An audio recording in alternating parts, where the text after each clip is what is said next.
Guys, मैं हूँ साक्षी और आपका स्वागत है मेरे YouTube channel the space science पे। दोस्तों, आज के टाइम पे गलतियाँ करना एक आम बात है।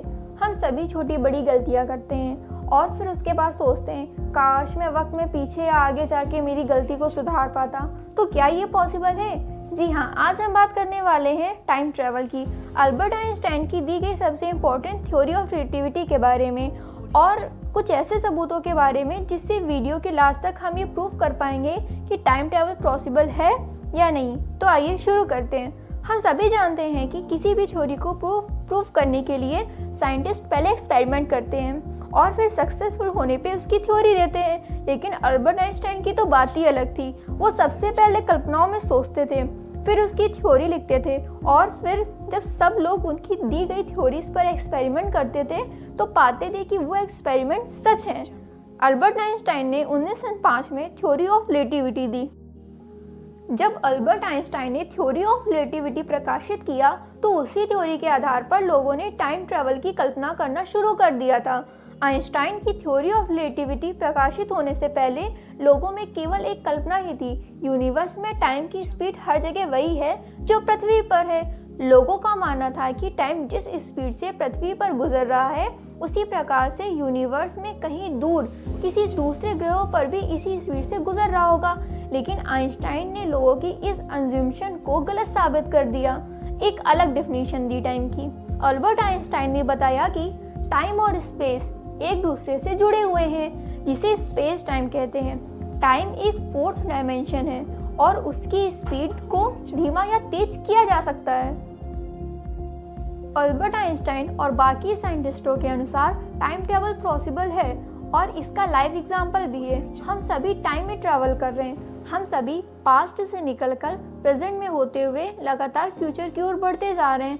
है ना बेहतरीन एग्जांपल? इसी को हम टाइम ट्रैवल कहते हैं। अल्बर्ट ने अपनी स्पेशल थ्योरी ऑफ रिलेटिविटी में बताया कि टाइम ट्रैवल पॉसिबल है। आइंस्टाइन ने बताया कि अगर कोई ऑब्जेक्ट जितनी ज़्यादा स्पीड से चलेगा तो उसके लिए टाइम उतना ही धीमा होता जाएगा और स्टेशनरी ऑब्जर्वर फ्यूचर में रिलेटिव होगा। साइंटिस्टों ने बताया कि फ्यूचर का टाइम ट्रैवल पॉसिबल है, पर पास्ट का टाइम ट्रैवल किसी भी तरह से पॉसिबल नहीं है।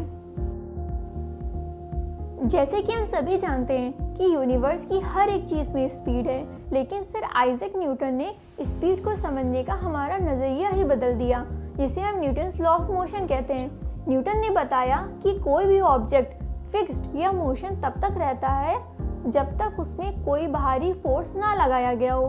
किसी भी ऑब्जेक्ट में लगाया गया फोर्स उसकी स्पीड को बढ़ा भी सकता है और घटा भी सकता है।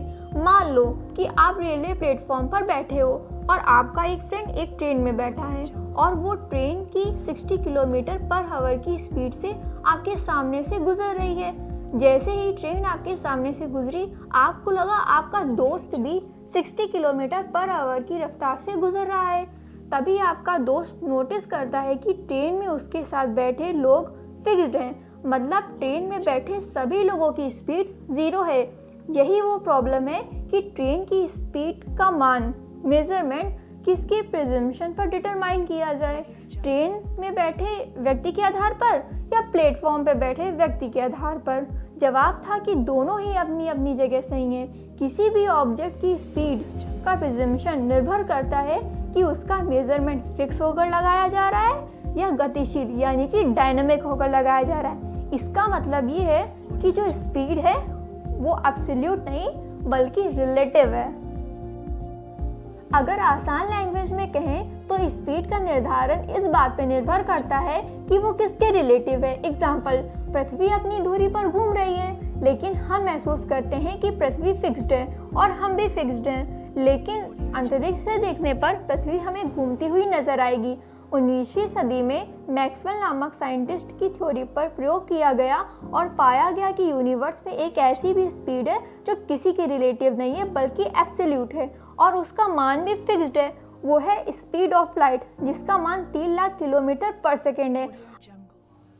आप स्पीड ऑफ लाइट को फिक्स्ड होकर देखें या तेज गति से चलने वाली ट्रेन में बैठ के देखें, वो हमेशा कांस्टेंट ही रहने वाली है। आइए एक एग्जांपल लेते हैं। मान लीजिए आप एक प्लेटफॉर्म पर बैठे हैं, आपका दोस्त 60 किलोमीटर पर आवर से चल रही ट्रेन में बैठा है।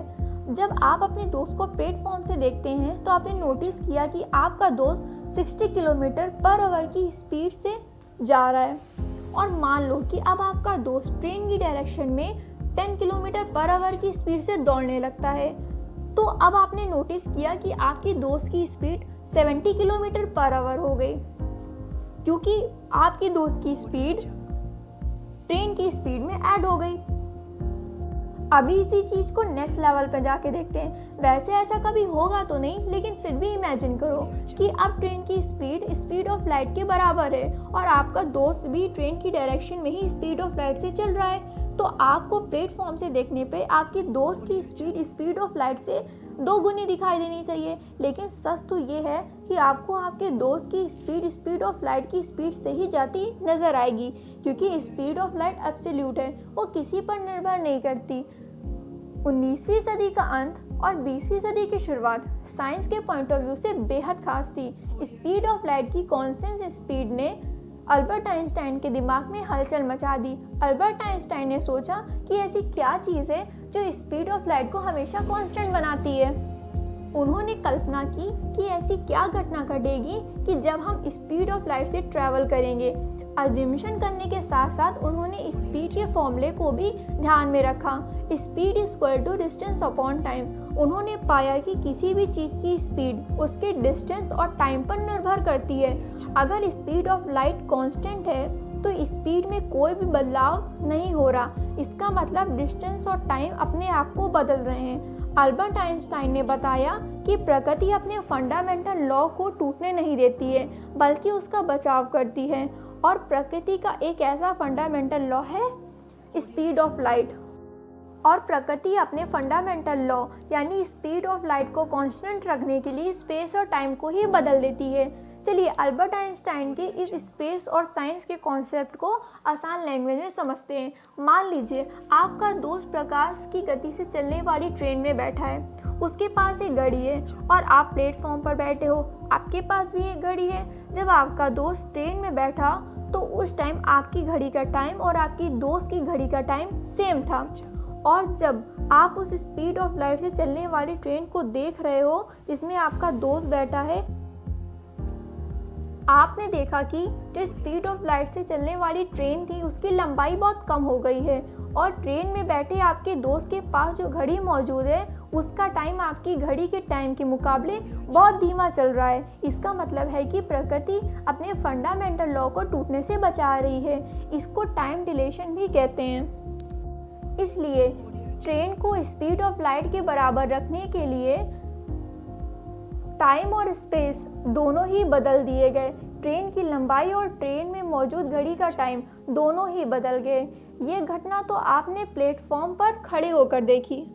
वहीं दूसरी ओर जो आपका दोस्त ट्रेन में बैठा है उसके लिए तो कोई भी बदलाव नहीं हुआ, मतलब कि ट्रेन की लंबाई भी वही है और ट्रेन में मौजूद घड़ी की टाइमिंग भी वही है, लेकिन आप दोनों ही अपनी अपनी जगह सही हो। ये प्रकृति का कमाल है जिसने दोनों के नज़रिए पॉइंट ऑफ व्यू को ही बदल दिया। लेकिन अब एक आध हफ्ते के बाद जब आपका दोस्त ट्रेन से बाहर निकलेगा तो वो दुनिया में बहुत बड़ा बदलाव देखेगा। वो देखेगा कि उसके पास जो घड़ी है उसके अनुसार अभी एक हफ्ता ही हुआ है। आपकी घड़ी के अनुसार पृथ्वी पर सालों बीत चुके हैं, क्योंकि आपकी घड़ी के मुकाबले आपकी दोस्त की घड़ी बहुत धीमे चल रही थी। आपके दोस्त आपको देखेगा कि आप पहले से बहुत बूढ़े हो चुके हो, लेकिन आपके दोस्त की उम्र पर कोई भी फर्क नहीं पड़ेगा। इसी को आप अपने दोस्त के लिए भविष्य की दुनिया बोल सकते हो। लेकिन वो भविष्य में पहुंच तो गया, पर अब वो उस दौर से वापस नहीं आ सकता। लेकिन अभी अल्बर्ट आइंस्टाइन की थ्योरी पर परीक्षण करना बाकी था। सन 1977 में नासा ने सैटेलाइट में कुछ घड़ियां लगाकर छोड़ दी, जिसका टाइम पृथ्वी की घड़ी के अनुसार सेट किया गया। लेकिन अंतरिक्ष में जाकर उनका टाइम बदल गया। उनका टाइम पृथ्वी की मौजूद घड़ियों से धीमा चल रहा था। हालांकि सैटेलाइट में लगी घड़ियों में और पृथ्वी की घड़ियों में कुछ ही सेकंड्स का मामूली अंतर था, लेकिन एक्सपेरिमेंट में अल्बर्ट आइंस्टाइन के सिद्धांत का सपोर्ट किया। हमारे इतने विकसित होने के बावजूद भी हमारे पास ऐसी टेक्नोलॉजी नहीं है। हमारे पास प्रकाश की गति से चलने वाला यान नहीं है जो कि इम्पॉसिबल के बराबर है। सन 1905 में अल्बर्ट आइंस्टाइन ने स्पेशल थ्योरी ऑफ रिलेटिविटी का पेपर लिखा और हमें मिला E=mc², जो कि हमेशा के लिए उनके नाम से जुड़ गया। इसका मतलब है कि किसी भी ऑब्जेक्ट के मास को एनर्जी में बदला जा सकता है और किसी भी एनर्जी को मास में बदला जा सकता है। मास भी टाइम की तरह रिलेटिव है। किसी भी ऑब्जेक्ट की स्पीड बढ़ाने पर उसका मास भी बढ़ेगा, वो भी ऑब्जेक्ट के शेप में बिना कोई बदलाव किए। स्पेस और टाइम एब्सोल्यूट नहीं है, आइंस्टाइन ने ये साबित कर दिया। आज के लिए बस इतना ही। अगर आप टाइम ट्रैवल से रिलेटेड एक बेहतरीन और सच्ची स्टोरी सुनना चाहते हैं तो इस वीडियो को लाइक, शेयर और कमेंट बॉक्स में ज़रूर बताइएगा। तब तक के लिए थैंक यू।